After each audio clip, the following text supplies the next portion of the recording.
किस order order के guest आए हैं आप? सर 20,000 रुपये महीने का हाँ। मेंटेनेंस अवार्ड हुआ है अच्छा, आगे। बच्चे के लिए, हाँ। उसके खिलाफ है।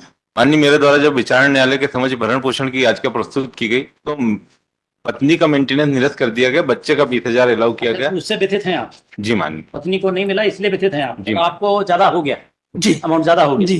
तो मगर दोनों रेलवे में एम्प्लॉई हैं, पत्नी दोनों? दोनों। मेरा दूसरा सबमिशन ये है कि इन्होंने 12,300 रुपये महीना मांगा और कोर्ट ने इनको 20,000 रुपये महीना दिया। तो कोर्ट को पावर नहीं है सब? नहीं नहीं, पर सर जो मांगा नहीं। हाँ, बहुत सारे मामले ऐसे हैं कि जिन्होंने मांगा उसे ज्यादा मिल गया। सर, कोर्ट के पावर को तो मैं कह नहीं सकता कुछ भी। माननीय, छोटे से बयान है, थोड़ा पढ़ना चाहता हूँ। हाँ हाँ बिल्कुल। आवेदक क्रमांक 2 शुभ वर्तमान में मेरे साथ निवास कर रहा है और उसकी आयु लगभग 11 वर्ष है। हमारा पुत्र शुभ वर्तमान में Saint Joseph convent school Ratlam में कक्षा 4 में अध्ययनरत है। मैं अपने पुत्र शुभ की स्कूल की फीस देती हूँ जो वर्तमान में लगभग 27,500 वार्षिक होती है। सर इसको अगर 12 से करेंगे तो 2,300 रुपये महीना हुआ।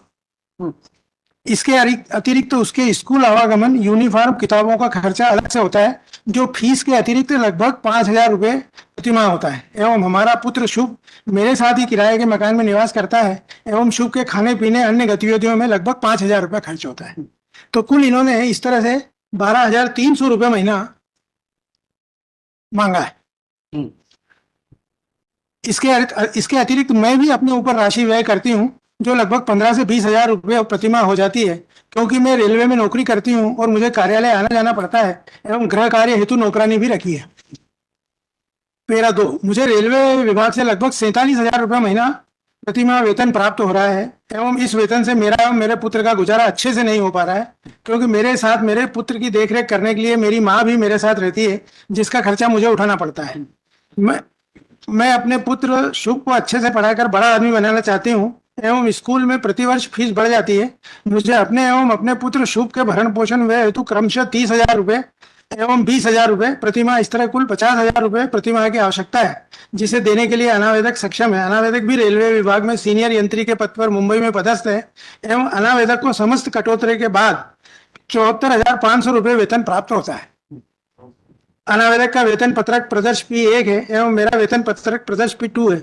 मुझे निश्चित रूप से नहीं मालूम कि फ्लैट में कौन रहता है, परंतु मैं 2-3 बार सोसाइटी में गई थी तो मकान में ताला लगा था एवं चौकीदार ने बताया कि फ्लैट में 3 लोग किराए से रहते हैं।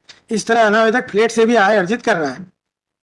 क्रॉस देखें सर, मुझे रेलवे विभाग से मकान भाड़ा 2,425 रुपये प्राप्त होता है। मैं मकान किराया 20,000 रुपये प्रतिमाह देती हूँ। मैंने किराए का अनुबंध लिखित में किया है। यह सही है कि मैंने अनुबंध वर्तमान प्रकरण में प्रस्तुत नहीं किया है। यह कहना गलत है कि मकान का किराया 20,000 रुपये प्रतिमाह नहीं देती हूँ। यह सही है कि प्रतिमाह मुझे प्राप्त होने वाले वेतन में वृद्धि होती है। प्रत्येक वर्ष लगभग 1,000 रुपये वेतन में वृद्धि होती है। यह बात सही है कि अनावेदक मुंबई के फ्लैट की मासिक किस्त 16,400 रुपये देता है एवं सोसाइटी को मकान के मेंटेनेंस हेतु 2,700 रुपये प्रतिमाह देता है।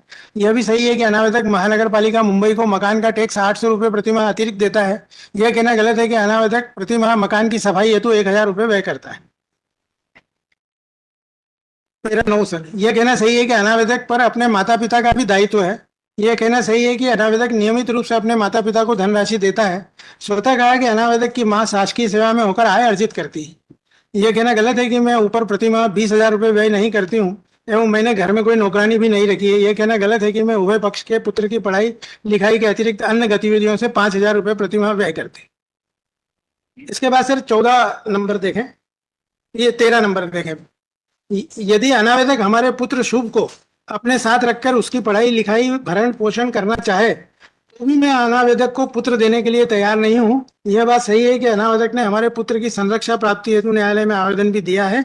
स्वतः कहा कि मैंने भी इसी तरह का आवेदन दिया है कि अनावेदक समय समय पर अपने पुत्र से मिल सकता है। इसके बाद सर काइंडली 15 जो आखिरी है वो देखें। यह सही है कि रेलवे विभाग मेरे पुत्र की शिक्षा हेतु 3,000 रुपये देती है। स्वतः कहा कि मुझे अपने पुत्र को और अधिक अच्छे स्कूल में पढ़ाना है।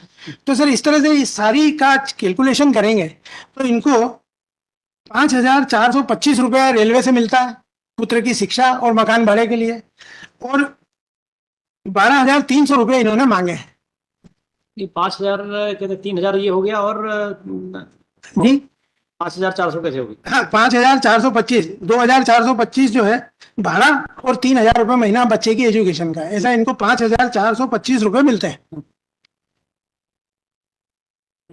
तो मेरा निवेदन ये था सर कि इस तरह से जो बाइफरकेशन करने के बाद नतीजा आता है, इसके हाथ में अगर 20,000 रुपये हमारे से दिलाए जाए, 5,000 रुपये वो, 25,000 रुपये महीना आता है, और 47 से 50,000 रुपये महीने की इसकी खुद की आमदनी है, और कोई लाइबिलिटी नहीं है सिवाय बेटे के। अच्छा सर, इसकी लाइबिलिटी के बारे में कोर्ट ने, ऑनरेबल कोर्ट ने 2017 में, आप देखें सर जजमेंट के, डिस्कस किया है। बोलते रहिए। जी, आवेदिका श्रीमती रानी वर्मा आशा 1 ने अपने मुख्य परीक्षण में ही स्वीकार किया है कि वह रेलवे विभाग में शासकीय सेवा में है तथा उसे 47,000 रुपये प्रति माह वेतन प्राप्त होता है, और प्रति परीक्षण के पैरा 11 में यह भी स्वीकार किया है कि इसी न्यायालय द्वारा उसके द्वारा आवेदक के प्रति क्रूरता कारित करने एवं अभित्यजन के आधार पर विवाह विच्छेद की डिग्री पारित की जा चुकी है। साथ में यह भी कहना है कि उसने अपील प्रस्तुत कर रखी है जो लंबित है। इसके अलावा यह भी आवेदिका ने अपने संपूर्ण मुख्य परीक्षण में एक भी तथ्य ऐसा नहीं बताया है कि वह किस कारण अनावेदक से पृथक होकर रह रही है। इसलिए आवेदिका जो बिना किसी कारण के अनावेदक से पृथक रह रही है और स्वयं शासकीय सेवा में होकर 47,000 रुपये महीना प्रतिमाह की आय अर्जित कर रही है, इसलिए वह अनावेदक से भरण पोषण प्राप्त करने की अधिकारिणी नहीं है।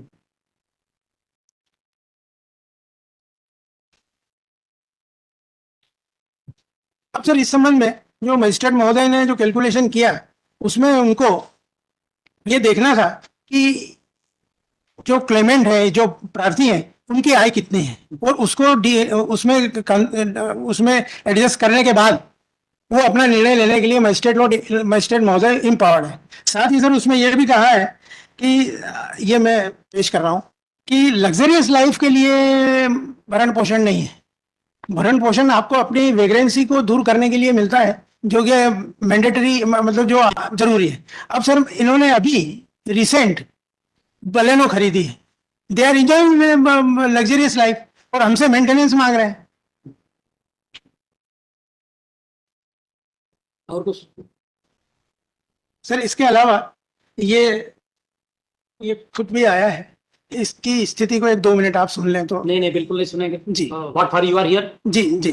After spending such time and you नहीं, sir. That he should be here. जी। I am sitting hardly here. जी जी हाँ, जी हाँ। अब सर इसके बाद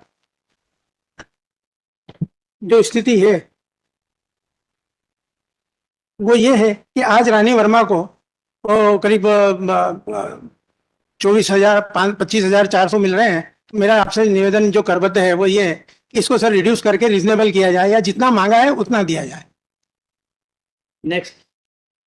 जी मैम। माननीय सर्वप्रथम मेरे द्वारा 125 का जो आवेदन प्रस्तुत किया गया उसमें मेरे द्वारा राशि रुपए 50,000 की मांग की गई मेरे व मेरे पुत्र के लिए।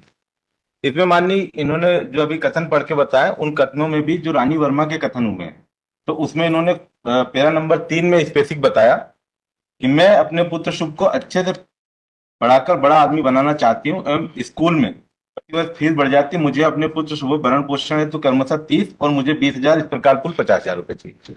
अब माननीय इनके आय के संबंध में, ये रेलवे में इंजीनियर हैं और आपने अपनी आपका ऐसा कहना कि जो आपने मांगा था उससे ज्यादा का ऑर्डर हो गया, सही है? नहीं गलत, टोटली रॉन्ग माननीय। मैंने 50,000 रुपए मांगे, मुझे 20,000 ही मिले, और 50,000 का मेरा आवेदन है, और मेरे पैराग्राफ नंबर अपने कथन के 3 में स्पेसिफिक बताया कि मुझे 50,000 रुपए में 20। हाँ ठीक है, और कुछ? अब माननीय इनका जो कथन हुआ है, इनके कथन का पैराग्राफ नंबर 7 किसका? सुनील जी का, माननीय अनावेदक का।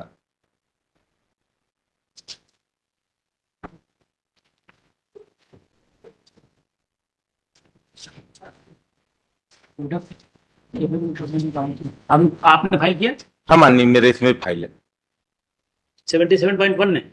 हाँ, दोनों में फाइल है हमारे। किस पेज पे है? 77 में किस पेज पे? 77 में है,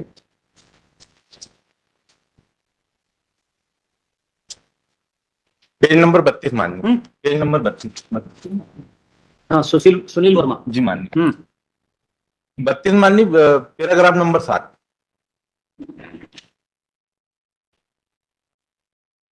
तेरा 7 माननीय, ऊपर का ही पैरा। फरवरी 2022 में मेरा वेतन 90,000 रुपए बना है। तो इनका जो फरवरी का वेतन था वो माननीय 90,000 था। अब इस संबंध में माननीय जो विचार न्यायालय की फाइंडिंग आई है कि मुझे क्यों नहीं दिया, तो मुझे 2 कारणों से नहीं दिया। एक, मैं इनसे बिना किसी कारण के दाम्पत्य जीवन का निर्वाह नहीं करने के कारण मेरा तलाक हुआ। सेकंड, कि मैं आय अर्जित कर रही हूँ माननीय। तो यहाँ पे तकनीकी बिंदु ये आता माननीय कि मेरा इनसे तलाक हो गया था।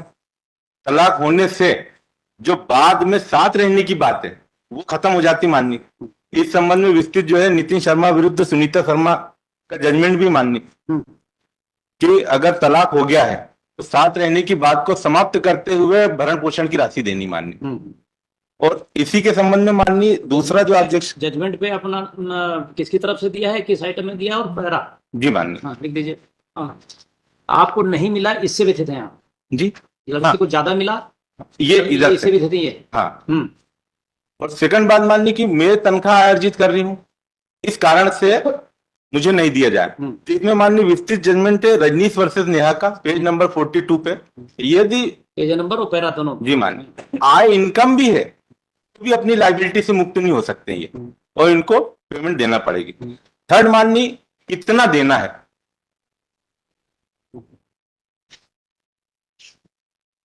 इस संबंध में माननीय दिल्ली उच्च न्यायालय का 60% तक की राशि उन्होंने दिलवाई है माननीय एक केस में। तो इनकी कुल वेतन 90,000 थी, तो मुझे लगभग 45,000 हम दोनों को कम से कम मिलना था माननीय।